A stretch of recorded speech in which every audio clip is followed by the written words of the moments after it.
बिस्मिल्लाहिर्रहमानिर्रहीम। अस्सलाम वालेकुम। उम्मीद है आप सब खैरियत से होंगे। आप देख रहे हैं मेरा चैनल होम शेफ़ किचन। तो आगाज़ करती हूँ इस प्यारी सी दुआ के साथ कि अल्लाह आपके घर में बेशुमार बरकतें और रहमतें नाज़िल फरमाए।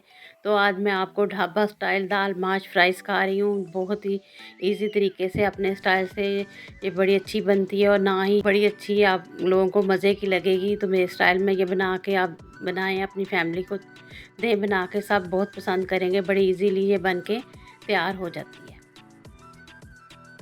तो इसके लिए मैंने ये पानी लिया है, खुला पानी लेना आपने। 1 कप मैंने दाल ली थी, भिगो दी थी 1 घंटा पहले। तो इसको मैंने नीम गर्म पानी में बॉयल करने रखा हुआ था, उसमें मैंने ये डाल दिया। इसको हम बॉयल करेंगे 80% तक, हम इसको डन कर लेंगे यानी गला लेंगे। और दूसरी तरफ मैंने एक चॉप प्याज लिए, 2 मीडियम साइज़ के। हाफ़ कप से भी कम मैंने ऑयल लिया, यानी इसमें टोटल तकरीबन हाफ़ कप ऑयल जाएगा। आधा मैं यहाँ इस्तेमाल कर रही हूँ, आधा मैं बघार में इस्तेमाल करूँगी एंड पे। तो प्याज को हमने गोल्डन होने तक इस तरह फ्राई करना है। जब गोल्डन सी इसकी लुक आ जाएगी तो उसके बाद हम इसमें बाकी अपने स्पाइसेस शामिल करेंगे कि क्या क्या इसमें डलेंगे। ये देखें, इस तरीके से आपने हिलाते हुए प्याज को सुनहरा सा कर लेना है, ठीक है। इस तरह करके तो आप जब ये दाल बनाएंगी तो सबको बहुत मज़ा आएगा खा के। बिल्कुल ये होटल स्टाइल दाल बनती है। तो ये अदरक लहसुन का पेस्ट है 1 टीस्पून भर के मैंने लिया है। तो इस तरह इसको पहले थोड़ा सा भूनें प्याज के साथ, तो अच्छी सी इसमें एक खुशबू आने लग जाएगी। तो फिर हम इसमें बाकी चीज़ें शामिल करते हैं। देखिए इस तरह ये गोल्डन सा हो रहा है। इसका जो अदरक लहसुन का पेस्ट है वो भी भुन चुका है। तो इस तरह फिर जब ये भुन जाए तो बाकी हम इसमें चीज़ें जो हैं, टमाटर मैंने 2 लिए हैं, इसको मैंने चॉप कर लिया, पेस्ट बना लिया इसकी। तो ताकि ये इजीली इसमें मिक्स हो जाए मसाले में। खड़े टमाटर इसमें दाल में अच्छे नहीं लगते, इसलिए मैंने इसको पहले चॉप कर लिया है। अब ग्राइंडर के जग में भी इसको कर सकती हैं। तो इस तरीके से आपने इसको भूनना है अच्छे तरीके से। जब ये भून जाए तो फिर हम इसमें अपने बाकी स्पाइसेस शामिल करेंगे। पहले अच्छी तरह इसकी पेस्ट को हमने भूनना है। तो ये मैंने नमक लिया है 1 टीस्पून, मिर्च है, हल्दी 1/2 टीस्पून, गरम मसाला 1 टीस्पून, काली मिर्च 1 टीस्पून और कसूरी मेथी 1 टीस्पून, सूखा धनिया 1 टीस्पून। सारी चीज़ें जो 1 टीस्पून है, सिर्फ हल्दी जो है वो 1/2 टीस्पून है। ये सारे स्पाइसेस हैं जो हम इसमें शामिल करेंगे। इस तरह भून लें पहले अच्छी तरीके से। जब हमारे टमाटर भून जाएं तो फिर हम ये सारे स्पाइसेस जो हैं इसमें शामिल कर देंगे। फिर इसको भूनेंगे, इसके टमाटरों और प्याज की पेस्ट के साथ अच्छा सा इसकी ग्रेवी बनाएंगे हम, ताकि हमारी दाल बहुत मज़े की बने। इस तरीके से जब दाल बनाएंगी तो सबको बहुत पसंद आएगी। बड़े शौक़ से सब जो हैं खाएंगे और प्लेटें चट कर जाएंगे। ये देखें, इस तरीके से आपने बनानी है।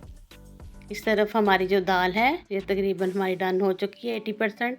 जब ये 80% हो जाए, 20% रह जाए, तो आपने इसका पानी ड्रेन कर देना और सिर्फ हमें दाल चाहिए। ये मसाला हमारा भुन चुका है। अब इसमें मैं जो है दाल शामिल करूँगी। अपनी बॉयल की हुई पानी मैंने गिरा दिया है। अब इसको हम मसाले के साथ भूनेंगे ताकि अच्छा सा टेस्ट जो है हमारी दाल के अंदर आ जाए मसाले का, और जो हमने प्याज और सारी स्पाइसेस डाले हैं ताकि अच्छी तरह इसमें रच बस जाएँ। अच्छी तरह इसको भून लें आप। इसको अच्छी तरह हमने मसाले के साथ फ्राई करना है दाल को अच्छे तरीके से, ताकि अच्छा सा टेस्ट आए इसमें। ये देखिए इस तरह आप भूनते हुए इसको फ्राई करें। जो इसका पानी है वो भी खुश्क हो जाएगा जो थोड़ा सा इसमें था। और मैंने ये पिसी हुई सब्ज़ मिर्चें 1/2 टीस्पून इसमें और शामिल की हैं। इस तरीके से आप भूनते हुए इसको करें तो बहुत अच्छी हमारी दाल फ्राई हुई माश बहुत अच्छी मज़े की बनेगी, बिल्कुल ढाबा स्टाइल। तो बहुत पसंद आएगी आपकी फैमिली को, सबको। ये देखिए अब मैंने 1/2 कप इसमें पानी डाल दिया है ताकि स्पाइसेस के साथ ये थोड़ी पके। तो इसमें ताकि अच्छी तरह सारा स्पाइसेस जो है इसमें रच बस जाएँ और अच्छा सा जायका हमारी माश की दाल में आ जाए। अब इसको हम ढक के 6 से 7 मिनट के लिए तो इसको हल्की आंच पे रख देंगे। तो इस तरफ मैंने घी ले लिया, उसमें से ये 1/2 कप जो मैंने पहले लिया उसमें से आधा मैंने इसमें डाला है। ज़ीरा डाला है, 1 टीस्पून अदरक जूलियन कटिंग डाला है मैंने, 2 इंच का टुकड़ा। ये 4 बटन चिली मैंने डाल दिए हैं, गोल वाली रेड मिर्चें, थोड़ी सब्ज़ मिर्च है, बाकी मैं बाद में इसमें शामिल करूँगी। इसको हल्का सा हम कड़कड़ा लेंगे, ज़्यादा हमने इसको गोल्डन नहीं करना, बस हल्का सा। जब ये कड़कड़ा जाएगा तो फिर ये हम सारा जो है हमारा बघार है जो दाल के ऊपर डालेंगे जब हमारी दाल अच्छी तरह से डन हो जाएगी। ये बाकी सब्ज़ मिर्च है मैंने एक काटी हुई है, ये भी इसमें एंड पे आपने डाल के इस तरह थोड़ा सा इसको इस तरह भून लेना है इसमें ऑयल घी में।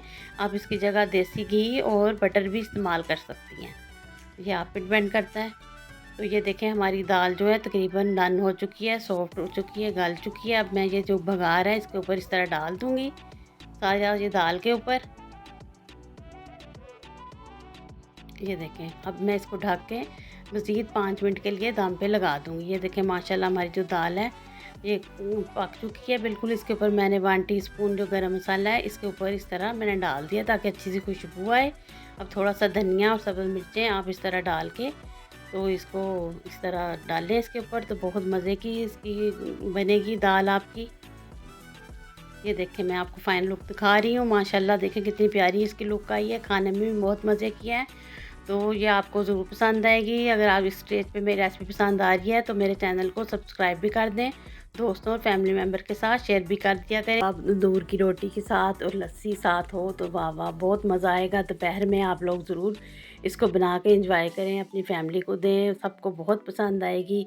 तो मुझे दुआओं में याद रखें। मिलती हूँ नेक्स्ट टाइम यूनिक सी रेसिपी के साथ। अल्लाह हाफिज़।